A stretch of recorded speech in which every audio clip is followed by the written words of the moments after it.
I see the future of work to really expand on our experience of the past few decades, where technology is, clearly given companies competitive advantage, through intelligent use of technology in the desktop and at home.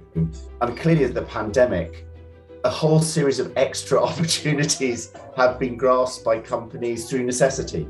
And I think that all our clients, all Zoom's clients, have realized that work is not going to be as it is now when we're all kind of, at home and forced to be at home, nor is it going to be as it was when everyone kind of goes into the office to do email. It's going to be different. Customers will take the opportunity to be working remotely. Your staff will take the opportunity to work remotely, and this will create a very different hybrid environment.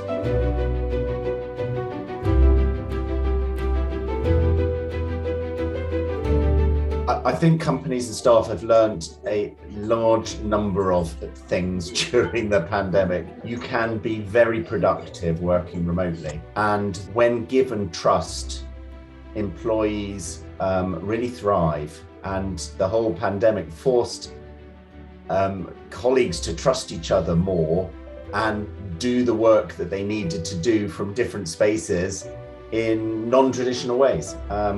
And that led to very significant productivity increases as people worked when it suited them around their lives. And so they were able to juggle more. They were given more choices, and they used those choices not only for their own interest, but for the company's interest. And so I think what many supervisors, bosses, managers realized was that the old bias that I have to see people in the office working, the presenteers, that bias actually just wasn't true. People would work well, and you can trust them. And clearly there'll be situations where it doesn't work, because there's never 100% answer to any of these things. But I think in general, give trust and people will thrive. The other thing that I think we learned is that it's quite difficult when you work remotely to put boundaries around work.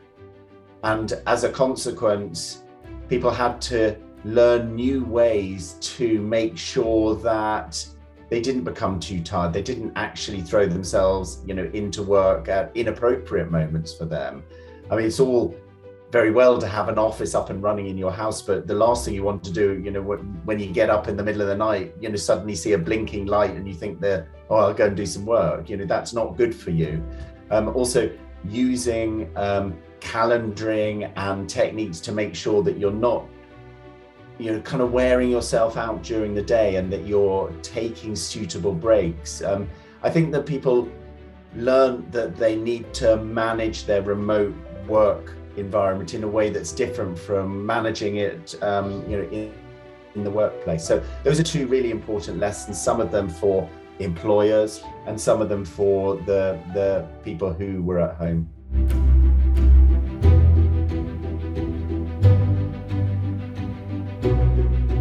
So I have many views about combining on-site work with remote work. I think that it's a set of disciplines that we're all going to learn a lot about over the next few years. And clearly organizations will perfect it for their own cultures, and it might be slightly different between organizations.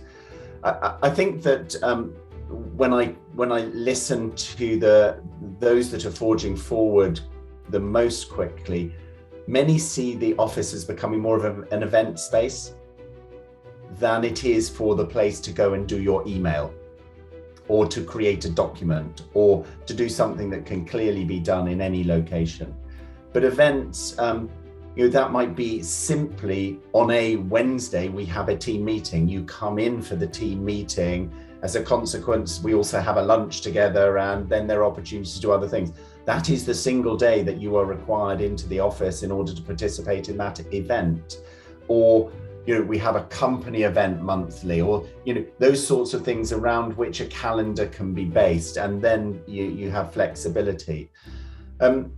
Then I think there are quite a few almost kind of items of company culture around trying to ensure that those in an office and those remote have a similar work experience at, for example, meetings. A good idea that I heard from one Zoom client was that they were insisting that anyone who led a meeting, the chair of a meeting, or even just the manager running a particular meeting, if there were remote people joining the meeting, what they advocated, as a guideline rather than a strict rule, was that the meeting leader joined the meeting remotely to make sure that those who were remote actually had a great experience, and that there wasn't a temptation that the meeting was somehow being run in the room differently to online. And I think that's actually a really intelligent adaptation of the sort of business practices that we all kind of grow to learn. Clearly meetings are great when you know what the meeting intended outcome is, why all the participants are there, and what the agenda is to produce that outcome. Those rules still apply in a virtual meeting as much as they ever applied in a normal, kind of when everyone's present. So I think that people are going to learn a lot about the combination of culture, process, and technology to make their hybrid work practices really work for their company. What's clear though is that you really need good technology in a room situation to mirror the technology that your employees are used to using at home.